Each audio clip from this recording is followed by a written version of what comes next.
Halo, bersama program studi Teknik Elektro UPH, saya Ihan Martoyo. Saya bersama satu mahasiswa, Pak Austin, mahasiswa tahun kedua yang tahun ini masuk, masuk ke dalam situasi pandemi. Selamat siang, Pak Austin. Siapa Ihan? Nah, kita mau coba diskusi situasi belajar selama pandemi ini seperti apa begitu ya? Berapa lama, berapa jam setiap hari harus online meeting, Zoom atau Team, dan tugas-tugas yang dilakukan setiap hari selama seminggu itu seperti apa yang Pak Austin alami, Pak? Kalau saya di tahun kedua ini sih rata-rata setiap harinya itu untuk online Zoom meeting atau mungkin Teams itu sekitar 1,5 jam sampai 3 jam, Pak, rata-rata. Dan untuk pertemuan biasanya per minggu untuk satu mata kuliah itu biasanya ada satu tugas. Mungkin kayak contohnya misalnya saya FLA atau FLA misalnya WDK gitu. Ada dua pertemuan. Biasanya itu satu pertemuan dipakai untuk mengerjakan tugas diberikan oleh dosen asinkronus dan biasanya satu diberikan Zoom meeting gitu. Nah, sisanya ada Zoom meeting, ada tugas juga gitu. Yang Itu pertemuan sekali seminggu. berapa SKS, Pak, dan berapa mata kuliah, Pak, yang diambil semester ini? Semester ini 22, 20. Oh, oke. Berarti 20. berapa? 7 mata kuliah atau 8? Ya sekitar gitu, Pak. 7, 7, 7, 7, 8 lah, WD. Ya mungkin sekitar gitu, Pak. Oke.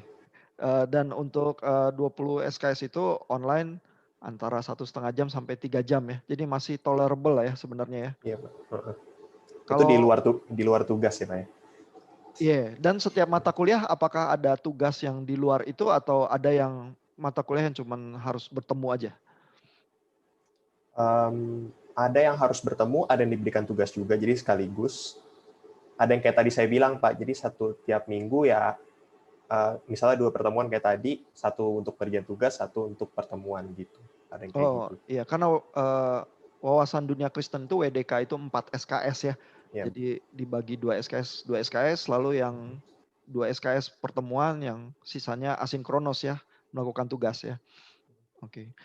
Nah, dari proses belajar yang seperti itu, Pak, apa yang dirasa menyulitkan untuk proses belajar mandiri ya? Terus apa yang menolong ya kalau dosen itu melakukan cara yang menolong, Pak? kalau menyulitkan sih kita mungkin pemahamannya ya, Pak, ya, agak sulit. Terutama untuk pelajaran-pelajaran bisa dikatakan utama lah gitu. Maksudnya kayak di elektro gitu yang penting.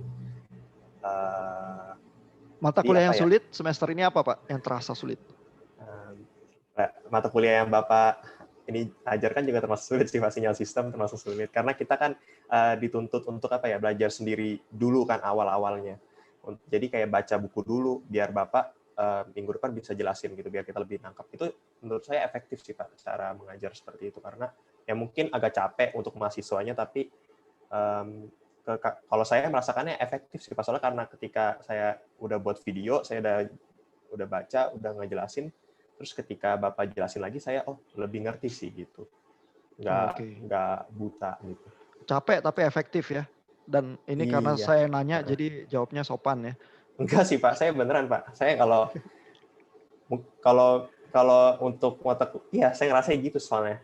Tapi kalau untuk semua mata kuliah buat video gitu, Pak, waduh, Wah, berat ya. berat, Pak. Gila. Berat, Nah, Pak. mata kuliah yang lain lagi yang terasa sulit semester ini apa ada contohnya, Pak? BTTL termasuk sulit, Pak, menurut saya. Karena praktikumnya kan nggak berjalan. Karena kita cuma ngolah data doang jadinya, Pak. Ya gimana ya, mungkin nggak semuanya ngasih video simulasi praktikum gitu kan, Pak, kayak yang tadi kita jalani.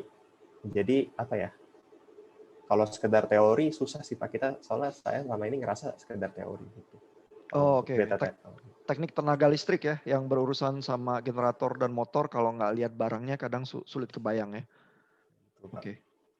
Nah, ada praktek-praktek yang dilakukan oleh dosen itu terasa membantu nggak, Pak? Yang seperti apa yang terasa membantu ya? Oh, ada, Pak, elektronika analog gitu, seperti elektronika analog, terus ada pengukuran besaran listrik itu ajarin sama Cijun sama Pak Herman juga untuk penggunaan PSpice sih Pak.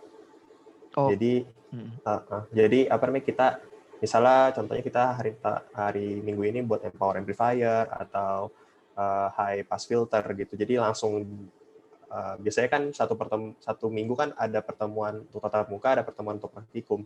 Dan untuk pertemuan praktikumnya itu biasanya kita langsung apa ya, seiring dengan tatap mukanya, jadi apa namanya, langsung materinya sama gitu. Jadi langsung disimulasikan, membuat mahasiswa lebih mengerti aja gitu. oh, dengan PSpice itu menolong pemahaman ya Pak ya? Iya, betul Pak. Seberapa susah Pak jadi familiar sama PSpice? Awalnya susah sih Pak. Awalnya susah soalnya kan kita kan belum pernah pakai. Dan ada contohnya kayak Pak Herman gitu buat video simulasi cara pakai PSpice, atau mungkin kita kan misalnya transient analisis dibuatin video sama Pak Herman gitu per step gitu, benar-benar detail. Jadi untuk kedepannya emang nggak sedetail sebelumnya, tapi apa ya, kita udah lebih mengerti gitu jadinya. Awal-awalnya sulit, tapi karena ya dibuat video simulasinya dulu sih. PSpice itu kan program yang cukup tua ya. Pernah lihat video lain tentang PSpice di YouTube selain video yang diberikan dosen, atau dari dosen itu aja? Ada Pak, sering lihat dari YouTube juga Pak. Oh, oke, tapi tetap Iya. yang dari dosen step by step itu yang terasa jelas ya. Iya Pak, karena kan karena kan udah pasti materinya persis sama. Jadi kita nggak nyari. Kalau yang lain mungkin kan di YouTube mungkin menyinggung, misalnya transient analysis materinya beda, tapi ada ilmu yang kepake nih buat dipakai di PSpice-nya. Nah, kalau misalnya dosen yang ngasih simulasi kan kita emang udah pasti saja ngikutin hal yang sama, jadi dapat gitu. Oh, oke. Ya memang Pak Austin semester ini masuk ke tahun kedua, banyak mata kuliah yang cukup menantang di teknik elektro. Jadi kalaupun tidak pandemi, kuliah itu bisa terasa lebih berat karena banyak kuliah-kuliah yang lebih berat juga secara matematik. Tapi memang pandemi ini mengakibatkan tantangan tersendiri ya. Hasil UTS kemarin itu seperti apa Pak? Apakah memuaskan, ada yang hancur jeblok, atau gimana rasanya UTS? Gitu kan memuaskan sih Pak. Oh, Iya, oke. Jadi memuaskan. kalau mau ada usulan untuk teman-teman cara belajar yang mungkin bisa menolong selama pandemi, seperti apa ya Pak ya? Kalau saya sih apa ya? Kalau saya nggak tahu ya, mungkin saya orangnya overthinking atau terlalu ini. Kalau misalnya saya banyak tugas gitu ya, saya nggak bisa apa ya, ditumpukin gitu Pak. Jadi saya besoknya pasti dari kerjain, misalnya kasih tugas saya Rabu, biasanya Kamis pagi saya udah kerjain bangun pagi gitu sebelum kelas. Jadi kayak apa ya, lebih fresh aja sih Pak. Jadi kayak setelah apa ya, mungkin setelah tatap muka langsung dikerjain tugasnya gitu.